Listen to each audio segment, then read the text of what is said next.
What's up, guys? The plan for today is to put the 4L80E into the S10. So let's get to it.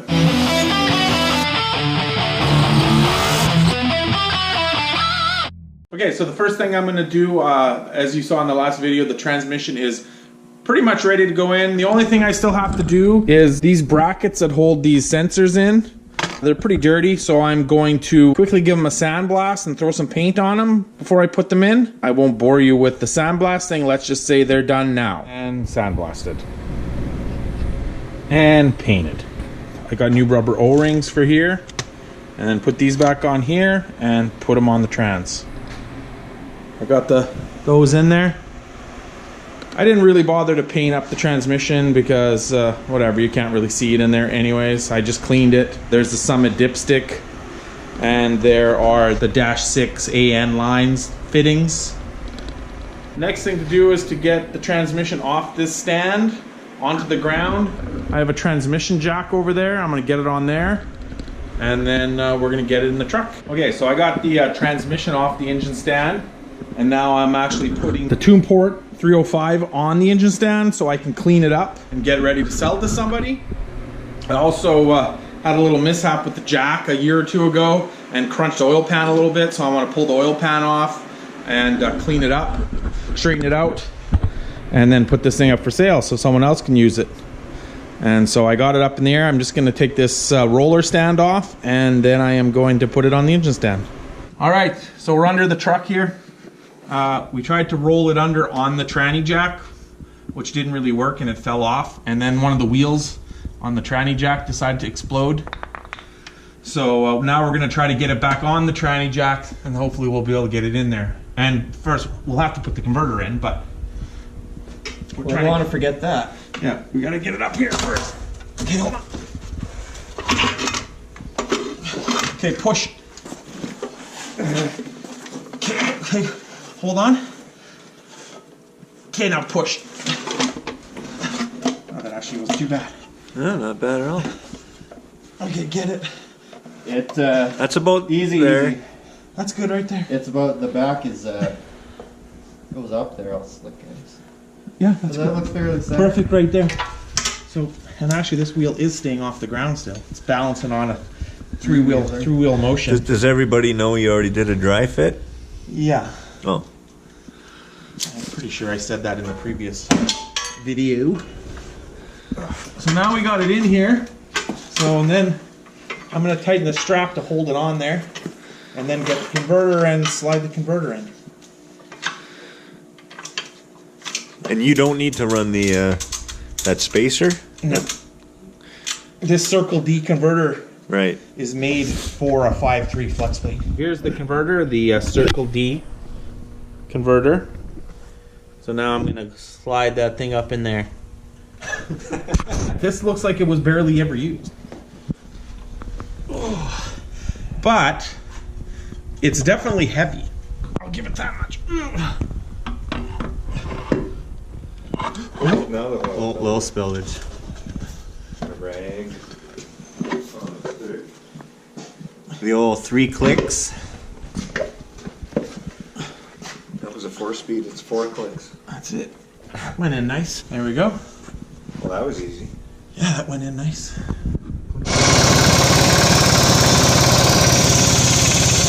You got an air fucking hydraulic? No, it's just Oh, you're using the impact on it. I'm using the impact to turn it. That's all right. And then the one we pushed it under here and one of the wheels exploded, so oh yeah, it's 3-wheeling right now. But so far it's working. Ed showed up to the party Wednesday night, guys. You might remember him from the Barn Find, the Garage Tour video. yeah, the one that only 3,000 people viewed. Yeah, no, I was surprised. I thought that one would have. Nobody likes me. Wow, it's not Mustangs. I was gonna say just the fact that it's Mustang. I thought low kilometer Fox bodies were like in style. GTO, nobody wanted to watch that one. Yeah, GTO's, the demographic on YouTube. They might not appreciate these old cars. Should have had a 240 in there or something. Yeah. Then you get used. Rob forgot to do something he meant to do before we put it under here. He had to cut off one of the ears for exhaust clearance. Yeah, I need to cut this so I got exhaust. So it's time for the death wheel. I don't know if you read the thing Kai Kelly posted. No. Kai Kelly posted this thing on his Facebook, I guess, the other day. This guy that he knows, who lives obviously where he lives, he was working on a truck, an old Chevy truck. Kind of like this. Yeah, whatever, some old Chevy truck, and he was leaning over the rad grill area, revving it, and one of the fan blades snapped off. Ooh. Cut his arm off, apparently, like... Clean off? Yeah. Ooh. And so then they had to rush him to the hospital, and he ended up passing away from it. Oh, Like, shit. he lost tons of blood, like, Wow. it took his arm, like, right off. Like, could you imagine that? Yeah. Don't ever, like, lean over the rad in the fan area when you're revving your car. Oh. Go to the side. Electric fans are a good idea. We'll have an electric fan, but Electric fans a you lot don't think of safer on a something race stupid car. like that Yeah. happening, right? These days, with how much they're at the junkyard. I know I had a 3rd gen Camaro back in the day with a fan like that, and I revved it in a car wash so they would let me out, and the fan thing broke off and stuck in the bottom of the hood. Not good.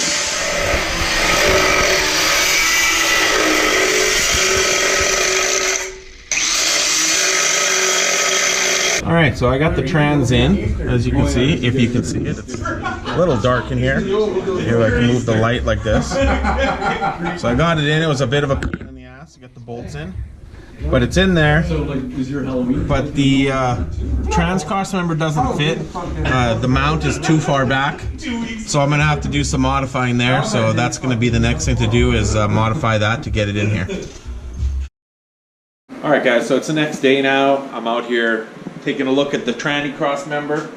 So here is the Crossmember for the S10. As you see, it cuts up here for where the exhaust goes through. So I really don't want to go through the hassle of making another one, because this one's already perfect in that it's cut open here. You know, I pretty much have to make the same thing.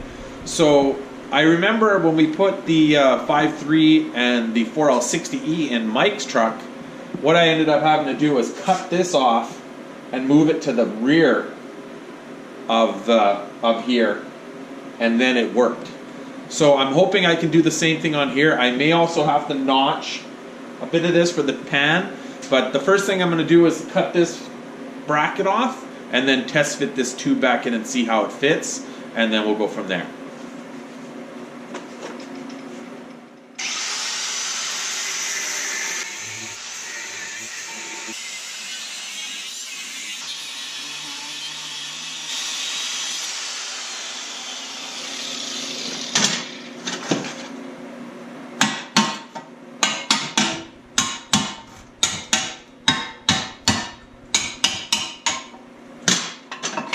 There we go. So like that, and then hopefully it'll just go on this side and it'll fit in there.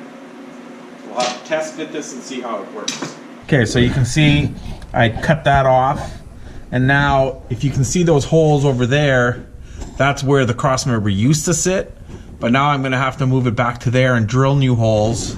And then on this side, one of the existing holes right here, where my finger is, it actually lines up and it's bolted in right now. And then that one I'll have to like re-drill it a bit. Up top at the transmission here, I don't know if you can see that, there you go. It's kind of touching the transmission a little bit. So I'm gonna have to notch that Crossmember out and then fit this a little better and weld it on there, and it should be good. So that's what we're gonna do now. Take the Crossmember back out, notch it, I'll drill holes in the frame, and then I also have to move this bracket a little bit, I think, to fit it, and then we can weld it all together. So I ended up cutting a hole in here, and I test fit in the truck so it clears the pan nice, where the pan was kind of close to it. And I took this piece of angle iron, just cut it to fit in there. I'm gonna weld it, and then when I get to this thick spot, it'll be hot. I'll be able to bang it down with a hammer, and then I'll just make some little pieces to fill the corners in, and then that'll be good. And then I'll be ready to test fit it again and weld this piece on, and we should be good to go. So I got that all welded in. Ended up TIG welding it just because I have no gas in my MIG welder. I mean, MIG welding would have been faster, but there's also no less grinding involved, or no grinding involved with the TIG. Now I'm going to put it back in the truck and then figure out where the mount itself is going to go, and then that's going to have to get welded in. All right, now you can see I welded that piece on. I had to add a piece of filler here and a little bit there and there to make it fit good. pretty much that's your modified crossmember to fit a 4L80. So now it's got to cool. Maybe I'll give it a quick coat of paint so it won't rust more, and then I'll get it in the truck. Alright, so I got the crossmember all painted up. Just a quick coat of paint. And I got new hardware. So yeah, I'm going to get this thing in there. It's kind of dark under here. I got a light, so hopefully you'll be able to see what I did. I drilled new holes. There's the old holes right there. So I think that hole might have drilled before to move it back for the 700. I'm not sure, but I had to move it back that much. Bolt it there. Obviously it's bolted there. And then here, I actually used the original holes. I just had to drill this one a little bit to open it up. And it's in there. So the transmission is now officially bolted in. The stock drive shaft looks like lengthwise it would actually work, but obviously I'm going to get a different one because I'm going with the 4 end and stuff. So yeah, that's going to be it for this video. Next time we'll get on the converter bolts and maybe start on the fuel system, and then also get back on the wiring harness again. Until next time, like, comment, subscribe, share it with your friends, and we'll check you later.